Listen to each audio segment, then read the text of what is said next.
Sinabi ni Trump na buksan niyo ang Strait of Hormuz kung hindi, ito ang mangyayari. And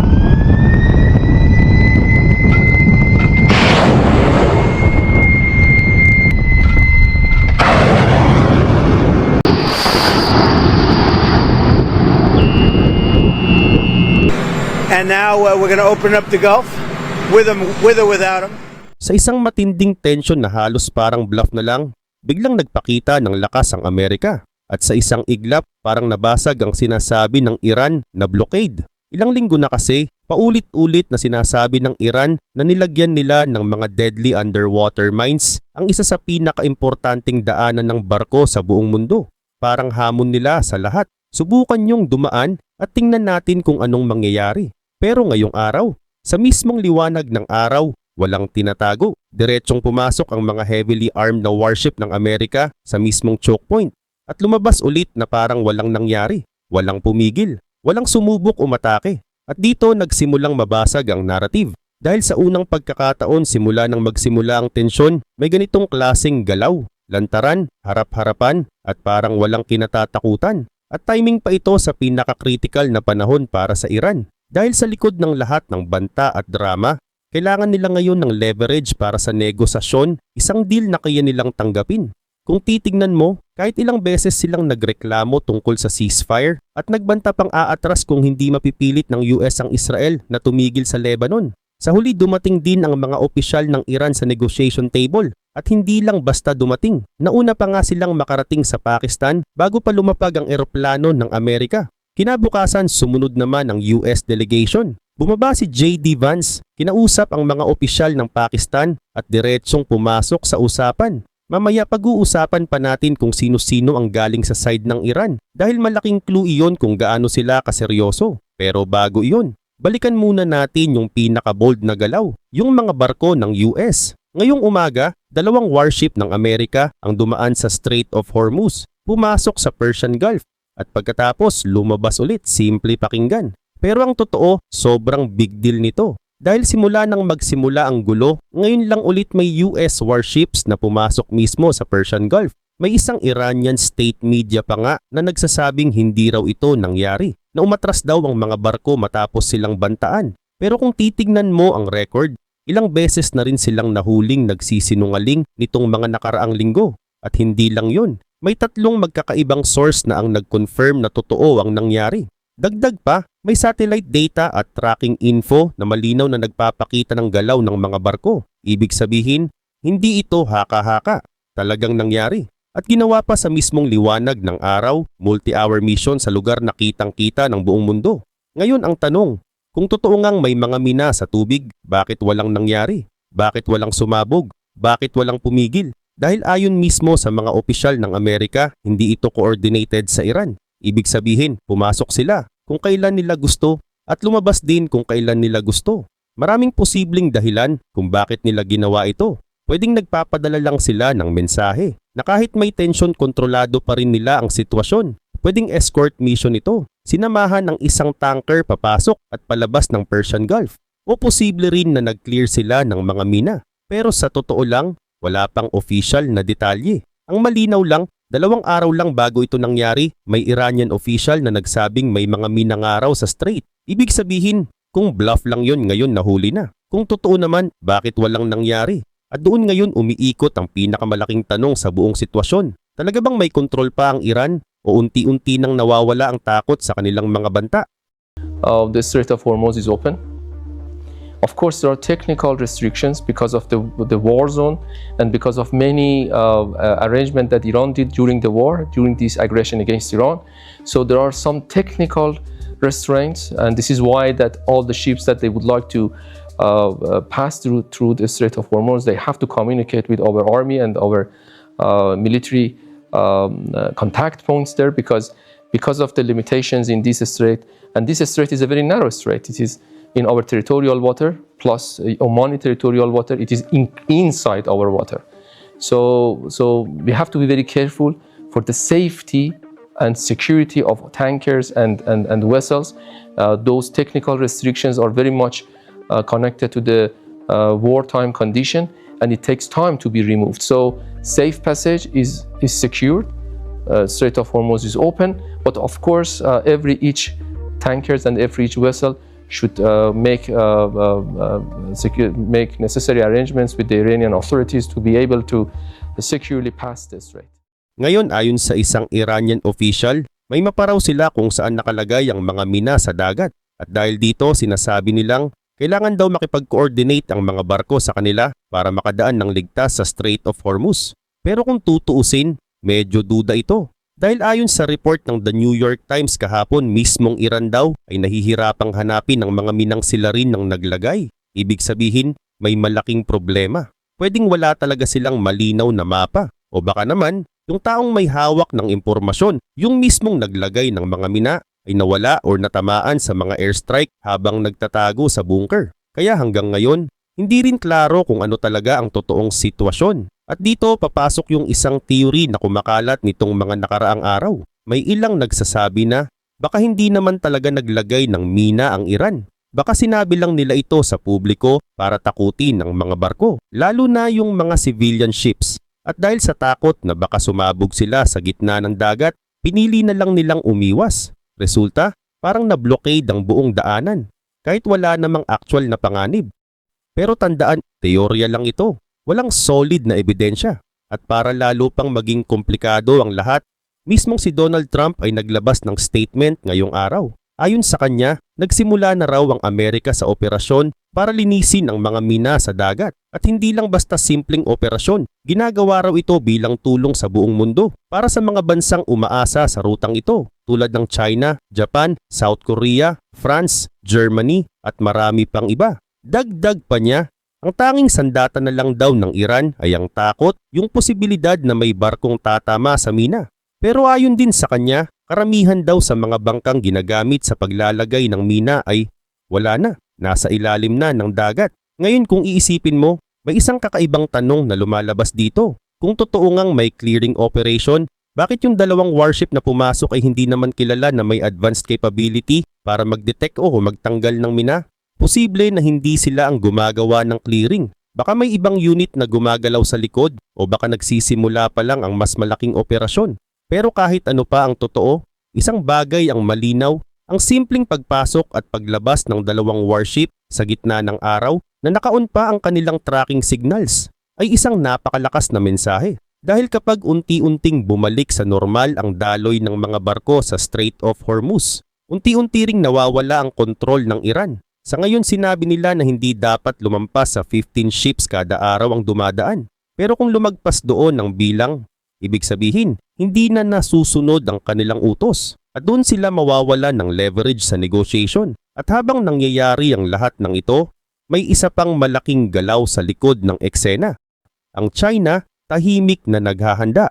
Ayon sa US intelligence, may plano raw itong magpadala ng panibagong air defense systems sa Iran sa mga susunod na linggo. At hindi ito basta-basta kagamitan. Ito ay tinatawag na manpads, mga shoulder-fired missiles na kayang pabagsakin ang mga mababang lumilipad na eroplano. Delikado ito dahil kahit maliit, malaking problema ito para sa air operations. Sa katunayan, ayon mismo kay Donald Trump, yung F-15 na bumagsak kamakailan ay tinamaan ng ganitong klaseng missile. Ibig sabihin, kung mas dadami pa ito, lalo lang magiging risky ang operasyon ng US Air Force, lalo na kung muling sumiklab ang labanan. Pero sa gitna ng lahat ng tensyon, may konting magandang balita dahil habang tahimik na gumagalaw ang mga military assets, may progress na rin sa negotiation na nangyayari sa Pakistan at doon ngayon nakatutok ang susunod na kabanata ng kwento.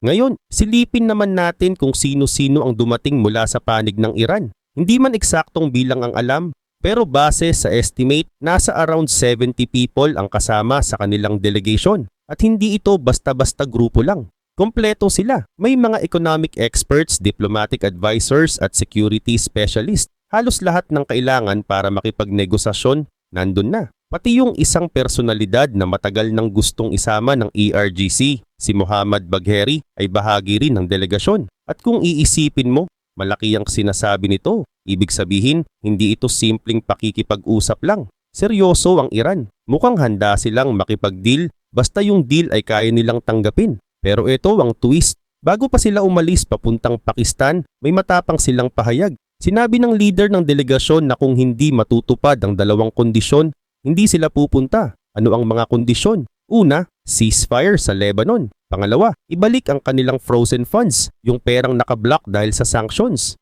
Pero guess what? Parehong hindi nangyari. Hanggang ngayon walang ceasefire sa Lebanon. Sa katunayan, tuloy-tuloy pa rin ang pag-atake ng Israel. Mahigit 200 targets ang tinamaan sa loob lang ng 24 hours. At tungkol naman sa pera, ayon sa US officials, hindi nila kailanman pinangako na ibabalik ito. At hanggang ngayon, wala pa ring naibabalik. Ibig sabihin, 0 out of 2. Walang natupad sa kondisyon. Pero kahit ganon, dumating pa rin ang Iran sa negotiation. At hindi lang basta dumating. Nagdala pa sila ng malaking delegation. Nakipag-usap ng ilang oras, lampas 4 hours, behind closed doors. At kaharap nila mismo si J.D. Vance, kasama ang mga eksperto mula sa magkabilang panig. Ngayon kung pagbabasehan mo ito, may isang malinaw na signal. Maaring hindi nila aaminin ng direkta, pero mukhang kailangan ng Iran ng negotiation na ito. Dahil kung babalikan mo, matapang ang sinabi nila sa publiko, hindi kami pupunta kung hindi masusunod ang kondisyon. Pero hindi yun nangyari. At sa huli, sila pa rin ang lumipad, sila pa rin ang nakipag-usap. Posibleng bluff lang yun. Isang last-minute pressure tactic, parang sinubukan nilang itaas ang demand, baka sakaling pumayag ang US. Pero hindi gumalaw ang Amerika. Nanatili sila sa kanilang posisyon at ang nangyari, parang umatras ang Iran at sinabing, okay, sinubukan namin at tumuloy pa rin sa usapan. Pero hindi lahat masaya sa nangyayari, lalo na ang Hezbollah at ang mga tao sa Lebanon. Para sa kanila, parang iniwan sila ng Iran. Matapos ang matitinding pahayag, biglang nakikipag-usap na lang sa Amerika, habang ang laban sa ground tuloy pa rin. At dito nagiging komplikado ang lahat dahil habang nakikipagnegosasyon ng Iran, unti-unti ring naapektuhan ang relasyon nila sa kanilang mga kaalyado. Sa ngayon tuloy pa rin ang usapan, pero wala pang malinaw na detalye na kung ano na ang napagkasunduan, kung saan sila nagkakasundo at kung saan sila hindi. Pero isang bagay ang sigurado, malaki ang nakataya dito. At sa mga susunod na araw, dito malalaman kung ito ba ay magtatapos sa kasunduan o panibagong yugto ng mas matinding tensyon. Pero teka, maiba tayo ng konti. Sa ngayon alam na naman natin na magulo na ang Middle East. At dahil dito ay alam mo ba ay halos milyong Muslim na ang nagko-convert sa Christianity? Kung ayaw mong maniwala ay panoorin mo ang video na ito. Today, the news is full of the threat of war in the Middle East. At the same time, a revolution is underway in parts of the region, a Jesus revolution. May nakakagulat na nangyayari ngayon.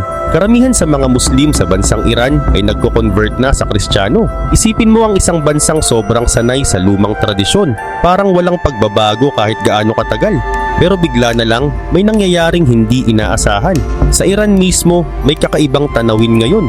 Puno ang mga Christian churches habang ang mga mosque naman ay unti-unting nababawasan ng mga dumadalo. At dahil dito, isang malaking tanong ang bumabalot, ano bang nangyayari sa Iran? At sa video na ito, yan ang ating aalamin. Pero bago tayo magsimula, huwag kalimutang i-like at i-subscribe ang ating channel. Malaking tulong ito para sa aming mga content creator. Maraming salamat at ngayon simulan na natin. Sa nakalipas na mga taon, mahigit 1 milyong Muslim sa Iran ang pumiling talikuran ng dating relihiyon nila at yakapin ng Christianity.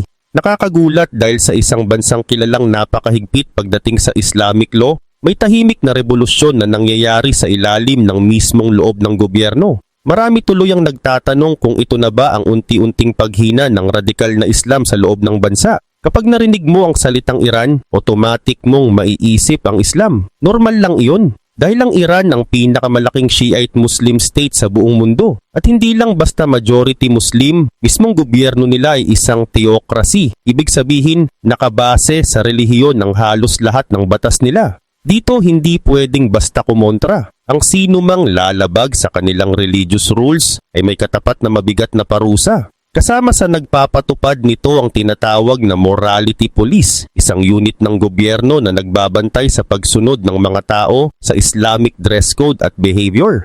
Ang morality police ay matagal nang kontrobersyal dahil sa mga ulat ng pang-aabuso, kasama na ang mga kaso ng kababaihang pinarusahan ng sobra dahil lang sa paglabag sa mandatory hijab law. Ang hijab ay telang isinusuot ng mga babae sa ulo bilang bahagi ng Islamic dress code. Sa kabila ng matinding pag-enforce ng gobyerno, may lumalabas na senyales na hindi na ganoon kalakas ang kapit nila sa puso ng tao. 50,000 sa 75,000 na mosque sa buong Iran. Ang sarado na raw dahil kakaunti ang pumapasok para magdasal. Ayon kay Iranian cleric Muhammad Abul Qasim, malaki ang ibinagsak ng attendance at malinaw na may malawakang pagkadismaya sa loob ng lipunan. Habang humihina ang interes sa mosque, kabaligtarang kwento naman ang lumalakas, ang paglaganap ng Christianity. Sa ilalim ng isang mahigpit na Islamic State, may patagong kilusan na tinatawag ngayon ng ilan bilang Jesus Revolution. Ayon sa pag-aaral ng CBN at the Tide International Radio Ministry, umaabot na raw sa 1 milyon ang mga Iranian na tinanggap si Christ. Ayon sa report nila, hindi ito maliit na bilang. Ito ay malinaw na indikasyon ng isang pagbabago sa puso ng milyon-milyong tao. Maraming dahilan kung bakit may ganitong paglipat. Marami sa mga Iranian ang pagod na sa political issues, economic problems at social restrictions. Hirap ang bansa sa ekonomiya. Maraming batas ang pakiramdam ng mga tao ay nakakasakal. At sa sobrang higpit ng gobyerno, marami ang naghahanap ng isang koneksyon sa Diyos na mas personal, mas totoo at mas nagbibigay ng pag-asa. Sa maraming nagko-convert, pakiramdam nila na ang Christianity ay nagbibigay ng peace, joy at freedom na hindi nila naranasan sa dating sistema. Tahimik pero lumalawak, mabagal pero matatag. At sa isang bansang itinuturing na sentro ng Shiite Islam, isang tanong ang lalo pang lumalakas. Kaya bang pigilan ng gobyernong ito ang pagbabago na mismong puso ng tao ang nagsisimula? Para sa marami, ang Christianity ay nagbibigay ng kabaligtarang mensahe kumpara sa mahigpit at maparusang estilo ng pamumuno sa Iran. Sa halip na takot at parusa, ang naririnig nila ay tungkol sa pag-asa, pag-ibig, kapatawaran, at isang personal na relasyon sa Diyos. Mga bagay na matagal nang hinahanap ng mga taong pagod sa dekada-dekadang pang-aapi. Ayon kay Todd Nettleton mula sa Voice of the Martyrs, isang grupo na tumutulong sa mga Christian na inaapi, napakalalim ng problema ng Iran ngayon. Napakataas ng bilang ng mga adik, laganap ang korupsyon, at mahigit kalahati ng populasyon ay nabubuhay sa matinding kahirapan. Dahil dito maraming Iranian ang nawawalan ng tiwala sa bersyon ng Islam na itinutulak ng gobyerno nila. Malaki rin ang epekto ng economic crisis. Sa tagal ng sanctions mula sa ibang bansa, plus mismanagement at corruption sa loob ng gobyerno, hindi na kinaya ng ekonomiya ng Iran. Marami ang nagugutom, walang trabaho, at pakiramdam nila niloko sila ng pamahalaang nangakong dadalhin sila sa mas magandang kinabukasan. Naglabas pa ng survey ang Gamaan Institute na nakabase sa Netherlands at lumabas dito na halos 80% ng Iranian ang gusto na ng democratic government. Ibig sabihin pagod na sila sa Islamic Republic sa kasalukuyang anyo nito. Ang demokrasya ay pamahalaan kung saan ang tao ang pumipili ng leader, hindi relihiyon o religious leaders ang nagdidikta. Dahil dito lumalawak ang mga taong naghahanap ng ibang daan. Hindi lang politikal kundi spiritual din. At sa panahon ng paghahanap nila ng bagong pag-asa, ang Christianity ay hindi lang nakikita bilang relihiyon, kundi bilang kalayaan, parehong pang-espiritual at panlipunan. Para sa iba ang mga bansang may Christian majority ay simbolo ng human rights, equality at freedom. Mga bagay na matagal nilang hindi nararanasan. Kaya habang lumalakas ang panawagan para sa reforma, kasabay nito ang pagdami ng mga Iranian na interesado sa Christianity.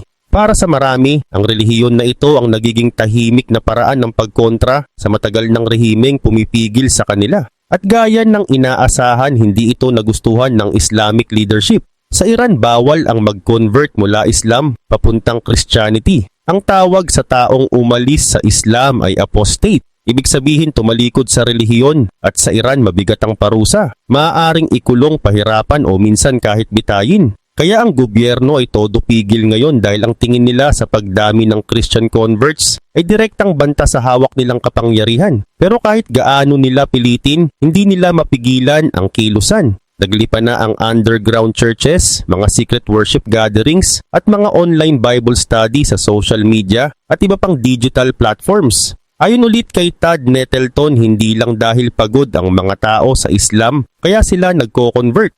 Marami raw ang nabighani sa simplicity at warmth ng Christianity, lalo na ang emphasis nito sa compassion, forgiveness at personal na relasyon kay Christ. Sa isang bansang sanay sa takot, parusa at kontrol, ang mensahe ng grace at love ay parang liwanag na matagal nang hindi nila nakikita. Para sa maraming Iranian, ang ideya ng pagkakaroon ng personal na relasyon sa Diyos ay parang ilaw sa isang madilim na kwarto. Ito ang uri ng pag-asa na hindi nila naranasan sa dati nilang relihiyong puno ng takot, batas at parusa. Sa isang bansang halos lahat ay kontrolado ng gobyerno, mula pananamit hanggang kilos, nakakapagod mabuhay ng walang boses at walang kalayaan. Kaya ang mga turo ni Jesus ay tumatama diretso sa puso nila. Sa mundong puno ng pangako ng mga leader na hindi tinutupad at sa sistemang parang dinudurog ang tao sa bigat ng kawalan ng hustisya, ang mga salita ni Jesus ay parang malamig na hangin sa isang mainit na gabi. Maraming Iranian ang humahawak sa mga salita mula Matthew chapter 11 verse 28 hanggang verse 30 na nagsasabing, "Come to me all you who are weary and burdened, and I will give you rest. Take my yoke upon you and learn from me, for I am gentle and humble in heart, and you will find rest for your souls, for my yoke is easy and my burden is light." Hindi lang ito basta mga salita. Para sa mga taong pagod na mabuhay, ito ay pangakong may kapayapaan, isang paanyayang magpahinga matapos ang mahabang taon ng paghihirap. Marami sa Iran ang matagal nang naghahanap ng ganitong uri ng pag-asa. Isang pakiramdam na hindi sila nag-iisa at may Diyos na nakikita ang bigat na dinadala nila. Sa bansa kung saan ang opresyon at kahirapan ay parang parte na ng araw-araw na buhay, ang Christianity ay unti-unting nagiging higit pa sa relihiyon. Para sa ilan, ito ay simbolo ng personal na kalayaan, isang paraan para huminga at tahimik na pagsuway sa sistemang matagal nang pumipilit sa kanila. Para sa mga taong pagod na sa pangako ng Islamic theocracy na hindi naman natupad, ang paglapit kay Jesus ay parang makahanap ulit ng espasyo para mabuhay. Hindi lang ito spiritual na paniniwala, kundi isang malalim at personal na rebelde, isang tahimik na paninindigan na nagsasabing, ayaw ko na sa sistemang pumalpak sa amin ng ilang dekada. Matagal nang pinapahirapan ng Iran ang sariling mamamayan nito. May laganap na poverty, corruption at isa sa pinakamataas na drug addiction rates sa buong mundo. Sa sobrang dami ng problemang ito, nabasag na ang tiwala ng maraming Iranian sa pamahalaang nangakong bibigyan sila ng dignity at justice sa pangalan ng Islam. Pero hindi naman nangyari.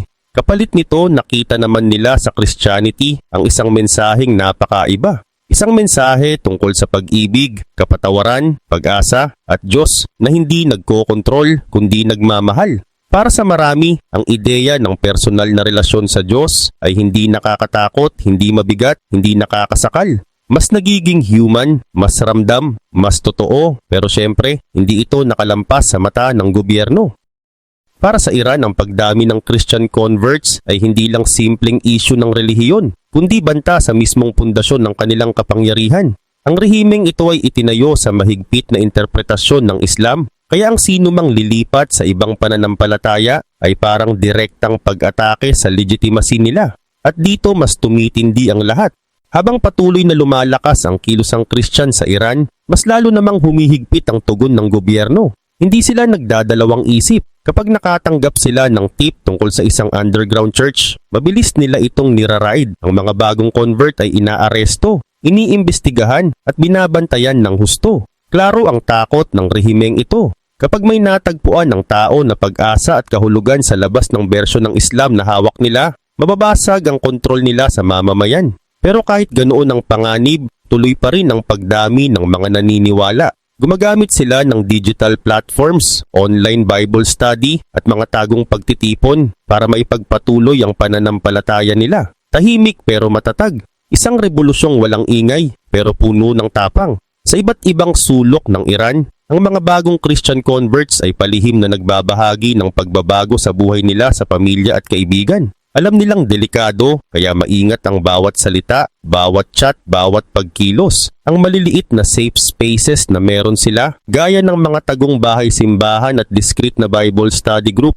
ay nagiging kanlungan nila kahit saglit lang. Karaniwan hindi hihigit sa 10 hanggang 15 na tao ang dumadalo.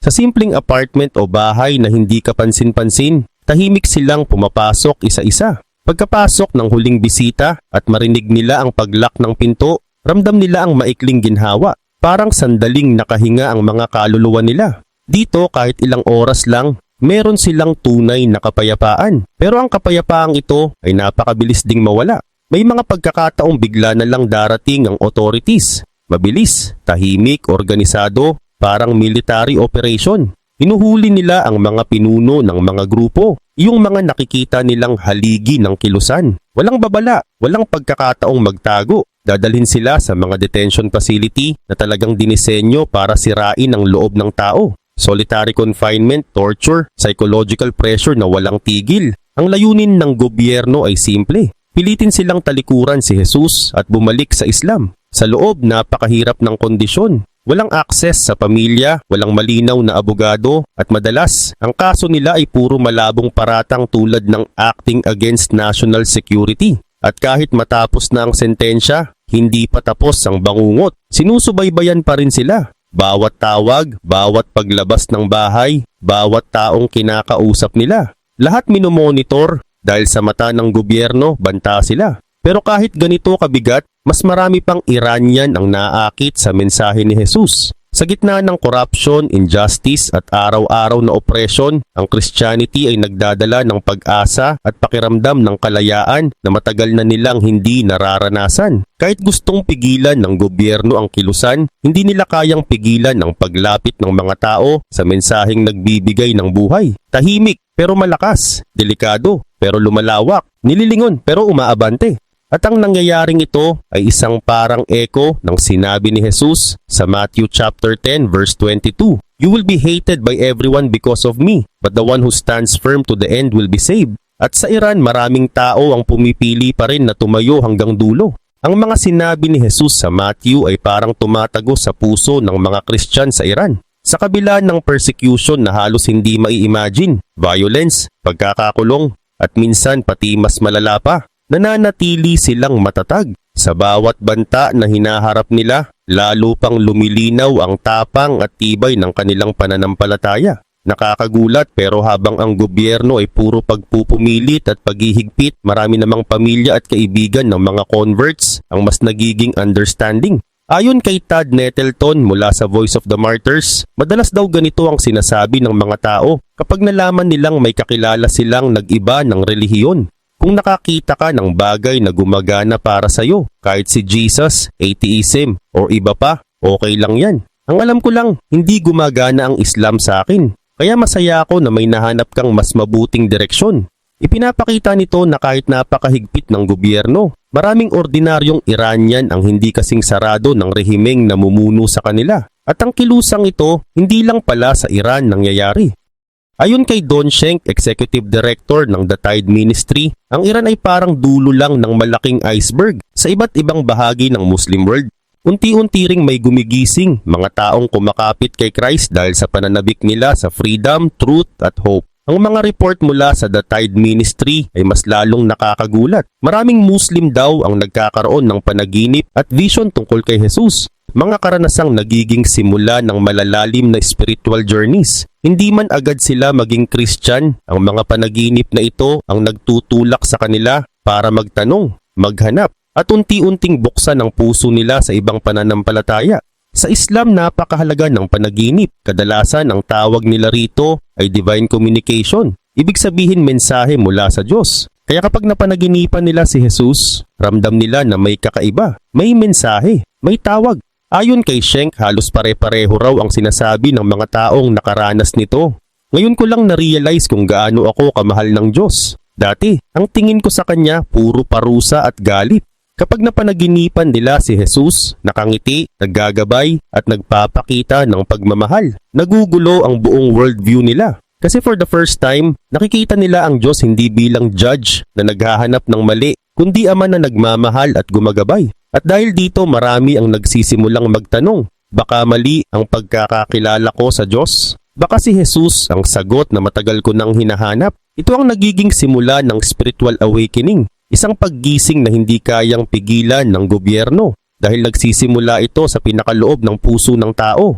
Ang mga kakaibang panaginip at vision tungkol kay Jesus ay hindi lang nangyayari sa Iran. Kumakalat na rin ito sa iba't ibang bahagi ng Muslim world.